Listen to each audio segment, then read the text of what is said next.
right, so we're talking about earning your way in. Now, we did the Dream 100 yesterday. That was mission 2. This is mission 3. So now we need to figure out how to get their attention. And I showed you some of the ways. So, obviously listening, watching, reading their content. But here's where it starts to connect back to you. You can't just ask them for something without making it a win-win for them. So the idea is you want to find something in their content that resonates with you, but that would make a great spin-off to something you're great at. So if I were chasing Russell in my Dream 100, I know he's into funnels. Well, Funnel Gorgeous is like kind of something I do that helps his business because I promote ClickFunnels when I do it. But that's not really enough for me to go to him and say, hey, would you promote Funnel Gorgeous? Because he's going to say no. He's got his own stuff to do, right? So that's not really a what's in it for him. So then I could keep thinking, I could be like, well, maybe I could get him on my podcast.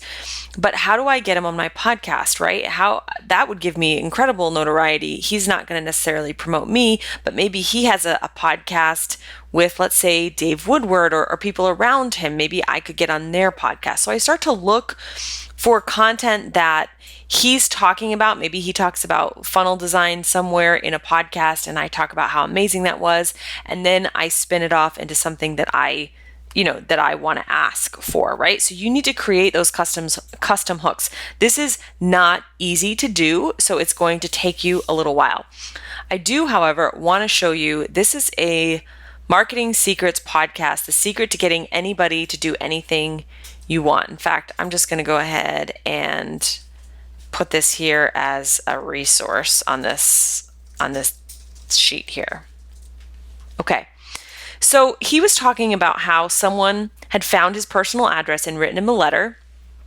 And so he said, the letter basically said, hey, Russell, I want you on my podcast. It's only going to take 7 minutes. Let me know if you're in. And so this is basically sending snail mail here, but he didn't do it right.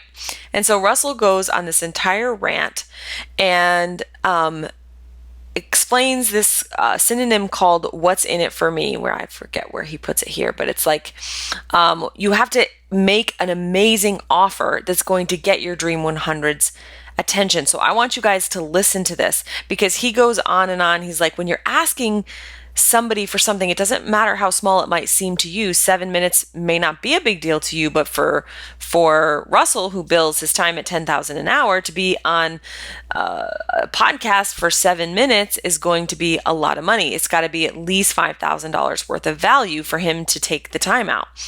So he goes through and creates and pitches this offer, which was really, really interesting to see how all this stuff we're talking about with offer creation also works with the Dream 100. Because if you can create an irresistible offer that makes it a win-win for the Dream 100 person, they're much more likely to respond to you.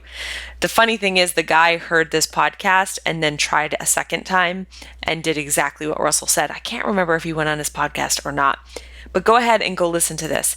This is what you have to do today. You have to find something in their content that resonates with you and would make a good spinoff, create a custom hook, a pitch that includes a what's in it for them. Once you've done that, then you can send a small token gift in the mail. Now, you can technically do this via email.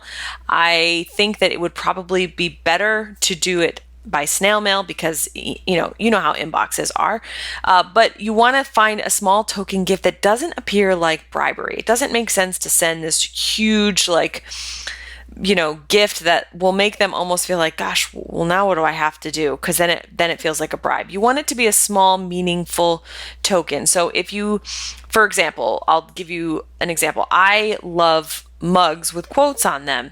And so if anybody listens to me talk on Instagram or on my podcast, they know that I love mugs with quotes. So I had someone the other day send me a mug with a quote on it, right? That means to me, she's clearly listening to what I have to say. It's not a huge gift that is going to make me feel like I owe her something, but it is meaningful to me. So you want to find those meaningful gifts, and then you attach the letter with the hook, the pitch, and the what's in it for them. And then you wait and see. Okay, so in addition, I also want to talk about the visibility plan that you have. Now, whatever platform you're on, you need to be visible. And so I want to just show you that it's really important to think about. I want to use Facebook groups as an example. It's really important to remember that when people interact with you in a Facebook group, which is where large congregations live, if they like what they hear or what they see, they will then go to your profile. So you don't even have to post. If you don't like to post, if you're an introvert, it's no big deal. If you create a response to a very popular thread that's either super funny, super polarizing, or super helpful, so one of those three, helpful, polarizing, or funny, chances are what's going to happen is they're going to hover over, and it's not a good example, let me just do this right here. They're going to hover and they're going to see all your activity in the group. And if they really like what they see, they're going to go over to your profile. And if your profile has your photo, your links, all these things, it's going to be very easy for them to drop into your funnel. So we call this basically a Facebook funnel. So when you're in groups, your goal is to answer questions with either the super funny, super polarizing, or super helpful remark. You don't need to promote yourself. You don't need to post pictures of yourself. You don't need to be super dramatic, because honestly, a good response can do wonders. In fact, I've responded on threads and gotten tons and tons of followers, and then people go right into my funnel from there. So this is a visibility plan that you should absolutely deploy today, starting now. In fact, I recommend you get a spreadsheet of all the groups that you want to go into, and just monitor, like, oh, look, when I answered 20 questions, I got 5 new contacts in my funnel. When I answer 50 questions, I get 10 new contacts in my funnel. So that's a visibility plan that you can do here. Now on Instagram, obviously it's a little different because Instagram doesn't have groups, but Instagram does have direct message. So when you're following along, when people are direct messaging you, make sure you respond to them. When you go on stories, you can respond and you can start a DM conversation, okay? You can also do this simply in the threads as well, where you can reply to comments, you can add your comments.